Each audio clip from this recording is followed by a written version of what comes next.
বিসমিল্লাহির রহমানির রহিম। আমি কৃষক আব্দুর রহমান, ইউনিয়ন ইউনিয়ন পরিষদের পাশে আমার এই বাগানটা। আমি 1996 সালে প্রথম সৌদি প্রবাসী হই।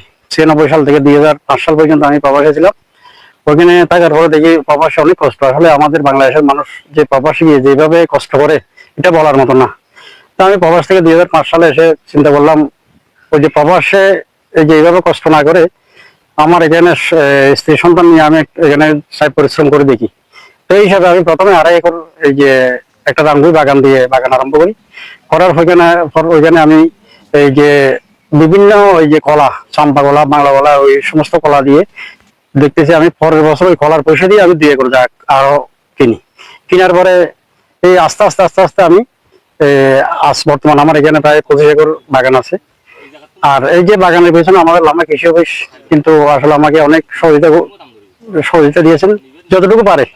এই যে বিভিন্ন আম রপ্তানি অথবা বিভিন্ন প্যাকেট বীজ, তারপরে এই যে আমি মালটা বাগান করছিলাম, মালটা বাগানের সময় আমাকে একটা টাঙ্কি সহ জেনারেটর সহ এই যে প্রায় 3 লক্ষ টাকা না 3 লক্ষ টাকার মতন একটা প্রজেক্ট আমাকে দিয়েছিল।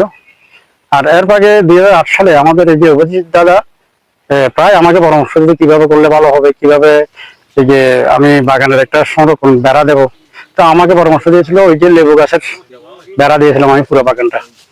দেওয়ার পর আস্তে আস্তে দেখি লেবু গাছ আমি যত বড় হয় আমার গাছের যখন ক্ষতি হয় আমি লেবু গাছ আস্তে আস্তে কমে এখন কালাতারের পুরো বাগানটা আমার বেড়া আছে। আর এই যে আমি 2008-9 সাল থেকে আমার বাগানের প্রোডাকশন, আমি 9 সালে প্রায় 17,000 টাকা বেশি, 10 সালে যায় এটা 2 লাখ। এইভাবে করতে করতে এই যে গত 24 সালে আমি যেই আমার বাগানের ফলনগুলো বিক্রি করলাম, 24 লক্ষ টাকা আমি বাগানের ফলন বিক্রি করছি। তো আমার এখানে আসলে আমাদের এলাকার এবং বাইরের প্রায় 20-25 জন মানুষ আমার এখানে কাজ করে। আমার বাগান 2টা, এখানে আছে 25 একর, আর একটা আছে আপনার 5 একর বাগান আছে।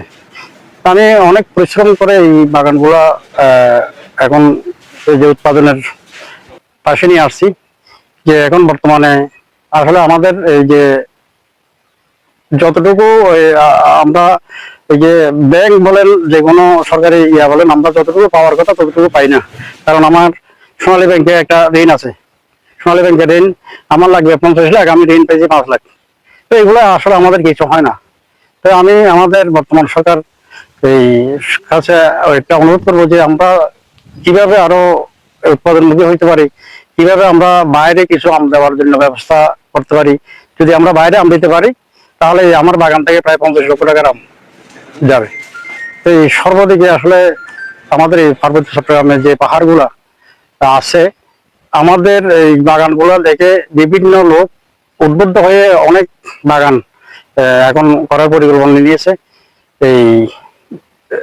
এই জন্য আমি আসলে অনেকেই বলে এই যে ওনার যেভাবে ইনকাম আমরাও করলে ইনকাম হবে এই আর কি। আর আমার গরুর ফার্ম ছিল, গরুর ফার্ম আছে, মৎস্য বাজেট আছে।